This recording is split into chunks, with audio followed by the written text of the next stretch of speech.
Welcome class 12 students.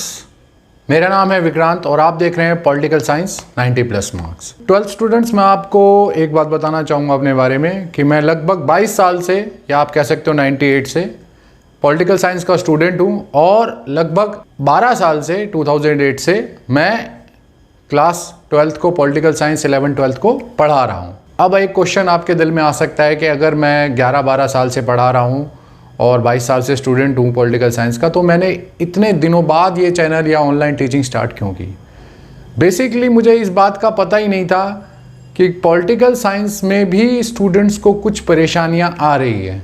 वो पुराने 22 साल पुराने या अपने पहले वाले ठर्रे पे चल रहे हैं कि रटो और लिख दो, पर अब ऐसा नहीं है। पॉलिटिकल साइंस में कुछ चीज़ें ऐसी हो गई हैं कि आपको उसके बेसिक कंसेप्ट्स को मैथ साइंस की तरह समझना पड़ेगा।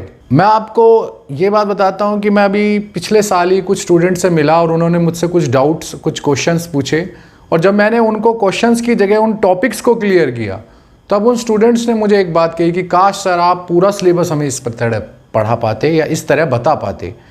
तब मुझे इस बात का पता चला कि कुछ स्टूडेंट्स को या काफ़ी स्टूडेंट्स को ऐसी परेशानियां आ रही है कि उनके दिमाग में बेसिक कंसेप्ट्स, जो बुनियाद है, वही इतनी क्लियर या इतनी मजबूत नहीं है कि उसके आगे वो क्या करें फिर बेचारे। अब इस एक शुरुआत के साथ कि मुझे इस पूरे सिलेबस का, क्लास 12th का, मैं एक एक टॉपिक को बेसिक क्लियर करूंगा आपको, और उस बेसिक क्लियर होने के बाद आप सीबीएसई पैटर्न के हर क्वेश्चन को डील कर पाएंगे, उसका आंसर दे पाएंगे। अब एक क्वेश्चन आपके दिमाग में आ सकता है कि 90 प्लस मार्क्स ही क्यों मैंने रखा, तो मैं आपको बताऊंगा ये 90 प्लस मैक्सिमम हमारा टारगेट नहीं है, ये कम से कम मिनिमम टारगेट है। इससे ऊपर हम ला सकते हैं। मैं आपको इस चीज का एश्योरेंस देता हूं कि यदि आप मेरे साथ टॉपिक से टॉपिक मिलाकर धीरे धीरे चलेंगे तो आप इस चीज का एहसास करेंगे कि आप धीरे धीरे पॉलिटिकल साइंस में स्ट्रांग हो रहे हैं, और इस साल के एंड तक अगर हम पूरा सब सिलेबस पूरा कवर कर लेंगे तो आप देखेंगे आप इजीली 90 से ऊपर मार्क्स ले आएंगे। ज्यादा भी ला सकते हैं पर इजीली ले आएंगे 90 प्लस। तो इस एक शुरुआत के साथ कि हम धीरे धीरे 90 प्लस कम से कम का टारगेट चलेंगे, लेकिन आगे जाके इससे और ज्यादा मार्क्स लेकर आएंगे। तो इस एक उम्मीद के साथ हम अपना चैनल स्टार्ट कर रहे हैं ऑनलाइन टीचिंग यूट्यूब पर, और जैसा मैं कह रहा हूं और जितना मैं कह रहा हूं सिर्फ इतना आपको करना है। इससे आगे मत दौड़ना, इससे पीछे मत दौड़ना। याद रखना, मैंने कहा है 90 प्लस, तो इसमें आपकी तरफ से भी मेहनत होगी। ऐसा नहीं है आपने सिर्फ यूट्यूब पे क्लास देखी और छोड़ दिया। आपको जो मैं लास्ट में बोलूंगा उस चीज की प्रिपरेशन करनी है, उस चीज को याद करना है, और जो मैं आपको रिटर्न में काम दूंगा, नोट्स दूंगा, वो आपको बनाने हैं ताकि आप एग्जाम के लिए उसको पूरी तरह प्रिपेयर, अपने आप को भी और उस नोट्स को भी प्रिपेयर करते रहें साथ साथ। तो इस एक उम्मीद के साथ बहुत अच्छा आपका साल हो, इस साल आप अच्छे मार्क्स लाएं। हम सब शुरू करते हैं पॉलिटिकल साइंस 90 प्लस मार्क्स।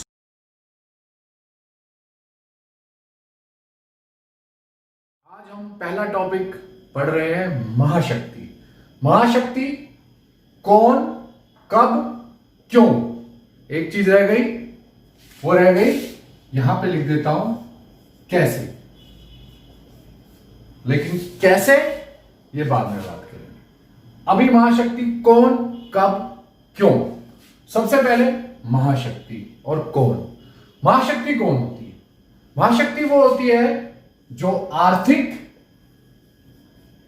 और सैनिक रूप से इतनी शक्तिशाली होती है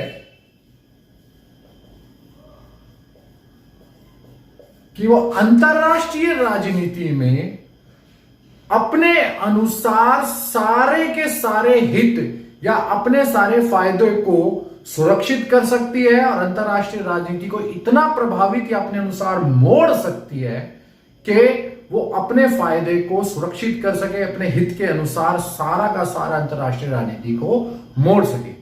याद रखना, उसकी इसके पीछे कि वो अंतरराष्ट्रीय राजनीति में इतनी मजबूत होती है, उसकी होती है आर्थिक शक्ति और सैनिक शक्ति। अब महाशक्ति पता लग गया कौन होती है। अब कौन महाशक्तियां कौन है?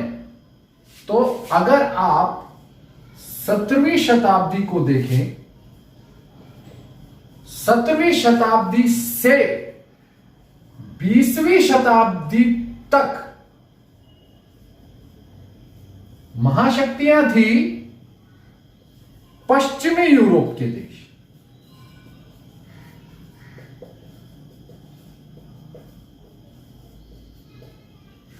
पश्चिमी यूरोप जैसे ब्रिटेन, जर्मनी, फ्रांस, स्पेन, पुर्तगाल आदि या एक्स्ट्रा। अब ये पश्चिमी यूरोप के देश 17वीं शताब्दी से 20वीं शताब्दी तक ये महाशक्ति कहलाई जाते थे, परंतु जैसे 20वीं शताब्दी स्टार्ट हुई,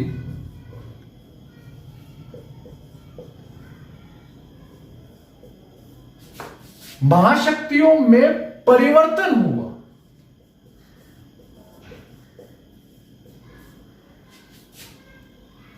बीसवीं शताब्दी के बाद दो नई महाशक्तियां उभर कर आई, यूएसए जिसे हम अमेरिका या अमेरिका बोलेंगे या बोलते हैं, और यूएसएसआर जिसे आप हिंदी में सोवियत संघ बोलते हैं। यूएसएसआर की full form union state of Soviet रूस है। यूनाइटेड यहां नहीं आएगा, यूनाइटेड सिर्फ अमेरिका में, यूनाइटेड स्टेट्स ऑफ अमेरिका। और 20वीं शताब्दी में ये दो देश महाशक्ति बनकर उभरे। अब आपके दिमाग में एक सवाल आ सकता है कि भाई 17वीं से 20वीं शताब्दी तक ये पश्चिमी यूरोप के देश महाशक्ति क्यों थे? कौन पता लग गया हमें? पश्चिमी यूरोप और अमेरिका। कब? 17वीं शताब्दी से 20वीं शताब्दी तक ये, और 20वीं शताब्दी के बाद अमेरिका और सोवियत। क्यों थी? आखिरकार महाशक्तियां क्यों थी और ये परिवर्तन क्यों हो गया? तो ये क्यों थी? क्योंकि 17वीं शताब्दी से 20वीं शताब्दी तक ज्यादा शक्तिशाली वो देश थे जिनकी नौसेना ज्यादा शक्तिशाली थी, अर्थात जिनका जल क्षेत्र पर ज्यादा प्रभाव देखने को मिलता था। ये पश्चिमी यूरोप के देशों ने, अगर आपको 10वीं 11वीं का थोड़ा भी इतिहास आपके थोड़ा सा भी दिमाग में रह रहा हो तो आपको पता होगा कि इन पश्चिमी यूरोप के देशों ने एशिया अफ्रीका के बड़े बड़े देशों की खोज की, समुद्र के रास्ते के जरिए, जल यातायात के जरिए, और इन्होंने इन्हीं देशों के जंगलों को काटा और बड़े बड़े जहाज, अपने बड़े बड़े युद्ध जहाज को, युद्ध पोतों को उतार दिया बड़ी बड़ी नौसेना के साथ समुद्र में, महासागर में। और 17वीं से 20वीं शताब्दी तक इन देशों ने पूरे विश्व पर लगभग प्रभाव जमा के रखा अपनी एक इस नौसेना या यूं कह सकते हो जल क्षेत्र के जरिए। लेकिन 20वीं शताब्दी आते आते परिवर्तन हो चुका था। वो परिवर्तन था कि अब नौसेना जिसकी शक्तिशाली हो वो ज्यादा प्रभाव नहीं जमाएगा, वो प्रभाव जमाएगा जिसकी वायुसेना का ज्यादा प्रभाव है, या जो वायु क्षेत्र में, हवा में जिसकी ज्यादा शक्ति देखने को मिलती है। इसका कारण सबसे बड़ा क्या था? क्योंकि हवाई जहाज का आविष्कार हो चुका था, बड़े बड़े लड़ाकू जहाज जर्मनी ने भी उतारे, लेकिन वायु क्षेत्र में ज्यादा प्रभाव ये दो महाशक्तियों का देखा जाता है। इन्होंने बड़े बड़े लड़ाकू जहाजों का निर्माण किया। अगर आपको अभी भी आप देखो तो MiG-21 ये जो भारत के पास है, ये भारत ने रशिया से खरीदा। इसी वो पाकिस्तान F-16 की बात करता है, ये अमेरिका से खरीदा। तो वायु क्षेत्र के परिवर्तन होने के बाद 20वीं शताब्दी में महाशक्तियों में परिवर्तन आ चुका था। अब वो देश ज्यादा शक्तिशाली नहीं बचे थे जिनकी नौसेना ज्यादा शक्तिशाली, और वो देश 20वीं शताब्दी में शक्तिशाली बने जिनकी वायुसेना या वायु क्षेत्र में जिनका ज्यादा प्रभाव देखने को मिलता था। अभी हमने क्या देखा? महाशक्ति कौन होती है? जो आर्थिक सैनिक रूप से पूरी तरह शक्तिशाली हो, इतनी शक्तिशाली कि वो अंतरराष्ट्रीय राजनीति में अपनी बात मनवा सके और अंतरराष्ट्रीय राजनीति में अपने फायदे को, अपने हितों को सुरक्षित कर सके। पहले कौन थी? 17वीं से 20वीं शताब्दी तक पश्चिमी यूरोप के देश, ब्रिटेन, जर्मनी, फ्रांस, इटली वगैरह। कब? 17वीं से 20वीं शताब्दी तक। क्यों थी? क्योंकि उनकी नौसेना या जल क्षेत्र में उनका सबसे ज्यादा प्रभाव देखने को मिलता। परिवर्तन कब आया? 20वीं शताब्दी में। कौन उभरे? अमेरिका, सोवियत संघ। क्यों? क्योंकि अब वायु क्षेत्र या वायुसेना जिसकी शक्तिशाली थी वो महाशक्ति बन गए थे या बनने जा रहे थे, और वायु क्षेत्र पर ही ज्यादा से ज्यादा ध्यान दिया जा रहा था। नए नए आविष्कार या नए नए यूं कह सकते हो जहाजों का निर्माण, लड़ाकू जहाजों का निर्माण हो रहा। तो ये है महाशक्ति कौन होता है, कौन कौन थी, कब थी, क्यों थी, परिवर्तन कब हुआ और कैसे हुआ। अब इसके आगे का जो टॉपिक है वो ये है कि ये तो आया आपके सामने कि ये सैनिक रूप से कैसे शक्तिशाली है। अब नेक्स्ट जो हम आगे पढ़ेंगे इसके आगे वो है इनका आर्थिक विकास कैसे हुआ। अब हमारे सामने आता है कि महाशक्ति जो अमेरिका और सोवियत संघ बने वो सैनिक रूप से कैसे शक्तिशाली बने हमें पता चल चुका, क्योंकि वो नौसेना से वायुसेना में परिवर्तन हुआ था। परंतु महाशक्ति बनने के लिए सिर्फ सैनिक रूप से शक्तिशाली होना ही काफी नहीं है, उसकी आर्थिक शक्ति भी बहुत ज्यादा महत्वपूर्ण है।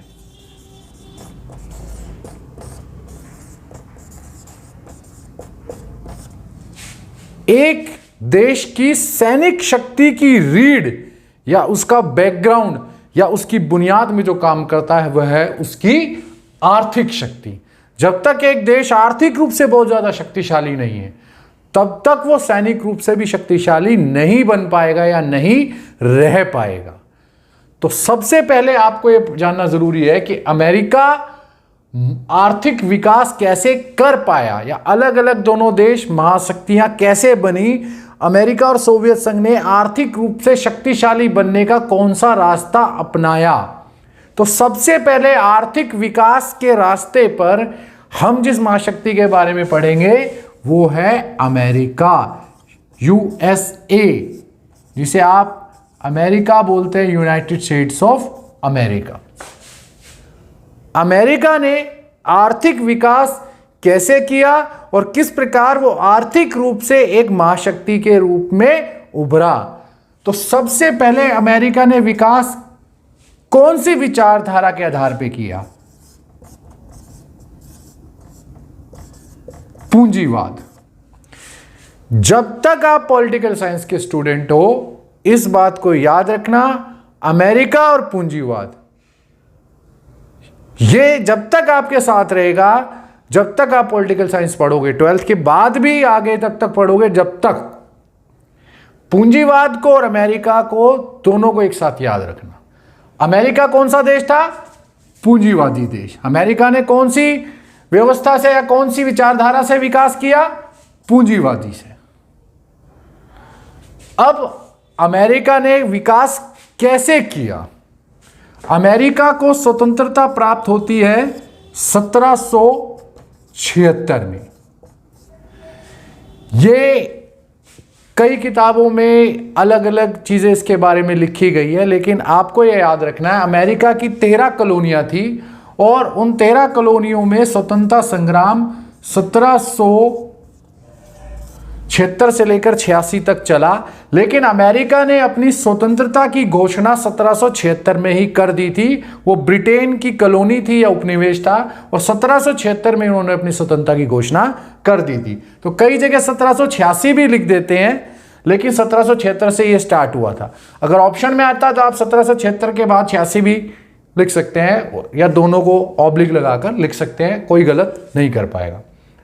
अब अमेरिका ने 1776 में स्वतंत्रता प्राप्त की और इस स्वतंत्रता प्राप्ति के बाद अपने विकास के लिए उसने क्या किया? 125 सालों तक या यूं कह लो 125 सालों तक या 20वीं शताब्दी के प्रारंभ तक अपने आप को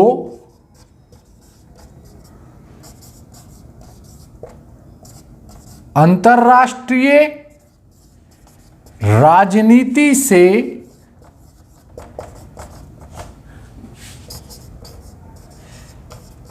अलग या यूं कह लो काट कर रखा। अमेरिका ने आर्थिक विकास का कौन सा तरीका अपनाया? 1776 में आजादी मिलने के बाद 20वीं शताब्दी के प्रारंभ तक लगभग 125 साल या यूं कह लो 125 साल हो जाते हैं। इन 125 सालों तक उसने अपने आप को अंतर्राष्ट्रीय राजनीति से बिल्कुल अलग कर लिया। उसमें कोई हिस्सा, कोई हस्तक्षेप, कोई भागीदारी नहीं की। अब आपको बड़ी हंसी आएगी कि जो अमेरिका आज पूरी अंतर्राष्ट्रीय राजनीति में कहीं युद्धपोत भेज देता है, कहीं अपनी सेना भेज देता है, लेकिन उसने 125 सालों तक 17वीं शताब्दी से 20वीं शताब्दी के प्रारंभ तक लगभग 120-25 सालों तक अंतर्राष्ट्रीय राजनीति में कोई हिस्सा नहीं लिया, कोई भाग नहीं लिया। कहीं युद्ध हो रहा है तो ध्यान नहीं दिया, कहीं गृह युद्ध हो रहा है कोई ध्यान नहीं दिया, कोई अंतर्राष्ट्रीय घटना घटित हो रही है कोई ध्यान नहीं दिया, और अपने आप को अंतर्राष्ट्रीय राजनीति से बिल्कुल अलग कर लिया, अपने आप को बिल्कुल काट कर रखा। और इस 125 सालों तक उसने क्या किया? अपना संपूर्ण ध्यान सिर्फ आर्थिक विकास पर केंद्रित किया या आर्थिक विकास पर ध्यान दिया। अमेरिका ने क्या किया? अपना संपूर्ण ध्यान आर्थिक विकास पर केंद्रित कर दिया या उसी पर केवल ध्यान दिया, और अंतर्राष्ट्रीय राजनीति में किसी प्रकार की कोई हिस्सेदारी या कोई दिलचस्पी नहीं दिखाई, और अपने संपूर्ण संसाधन को, अपने संपूर्ण ध्यान को अपने आर्थिक विकास पर ही लगा दिया या उसी के ऊपर केंद्रित रखा। और इन 125 सालों में अमेरिका अपने संपूर्ण संसाधनों को आर्थिक विकास में लगाकर इस प्रकार से आर्थिक रूप से महाशक्ति के रूप में उभरा कि 20वीं शताब्दी आने तक आर्थिक रूप से वो बहुत शक्तिशाली हो चुका था, और इतना शक्तिशाली हो चुका था कि अंतर्राष्ट्रीय राजनीति में अपनी आर्थिक शक्ति और अपने आर्थिक संसाधनों के दम पर वो ये कह सकता था कि अब मैं आर्थिक क्षेत्र में एक महाशक्ति बन चुका है। अपने इस तरीके से उसने अपने आप का विकास किया। 125 सालों तक अंतर्राष्ट्रीय राजनीति में कोई हिस्सेदारी, कोई भाग नहीं, काट के रखना, अलग रखना, संपूर्ण ध्यान, सारे संसाधन, सब कुछ केवल आर्थिक विकास पर ही केंद्रित किया। और कौन सी विचारधारा को अपनाया? पूंजीवादी विचारधारा। तो यह है अमेरिका की आजादी, उसके विकास और उसका आर्थिक रूप से महाशक्ति बनने का तरीका। तो आपको क्या याद रखना है? अमेरिका ने आजादी से लेकर 125 सालों तक अंतर्राष्ट्रीय राजनीति पर कोई ध्यान, कोई हस्तक्षेप, कोई भागीदारी नहीं की। अपना संपूर्ण ध्यान, अपनी सारे के सारे संसाधन किसमें ध्यान केंद्रित किया, कहां लगा दिए? आर्थिक विकास पर। और इन 125 सालों में पूंजीवादी विचारधारा को अपनाकर अमेरिका एक आर्थिक महाशक्ति, आर्थिक शक्ति के रूप में उभरा। अब हमारे पास आता है कि सोवियत संघ ने आर्थिक विकास कैसे किया, या सोवियत संघ एक आर्थिक महाशक्ति कैसे बना। जिस प्रकार अमेरिका का सफर था उससे बिल्कुल अलग या एक अलग तरीके से सोवियत संघ ने विकास किया। तो इसको बोला जाता था पहले यूएसएसआर, इसके अब टुकड़े हो गए हैं USSR, union states of Soviet रूस या सोवियत संघ, जिसको अब बोला जाता है रूस, इसकी शॉर्ट फॉर्म रूस, या पहले जो रशिया को बोला जाता था वो था यूनियन स्टेट ऑफ सोवियत रूस, सोवियत संघ। कई बच्चे यूनाइटेड बोल देते हैं पर वो गलत है, यूनियन स्टेट ऑफ सोवियत रूस।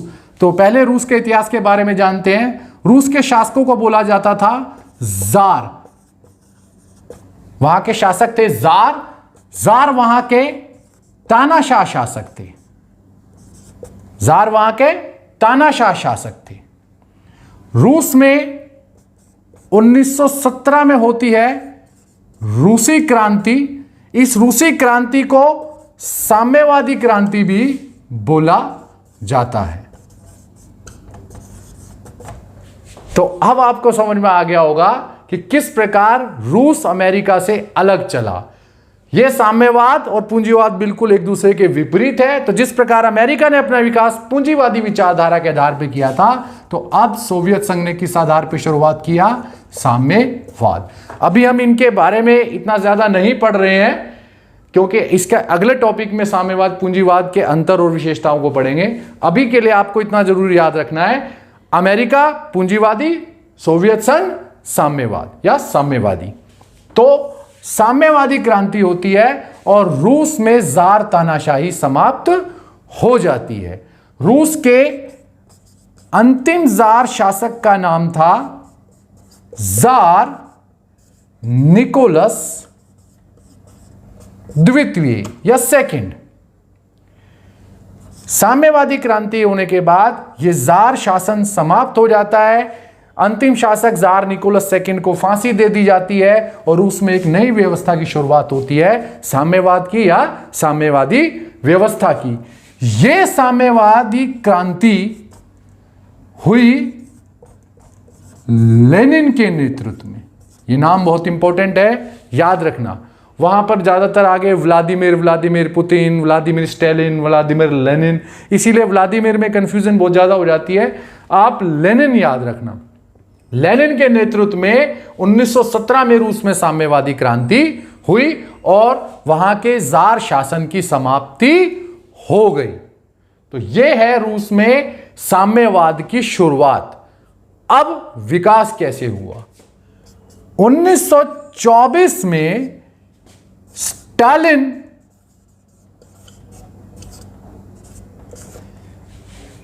स्टालिन रूस के या यूं कह लो यूएसएसआर के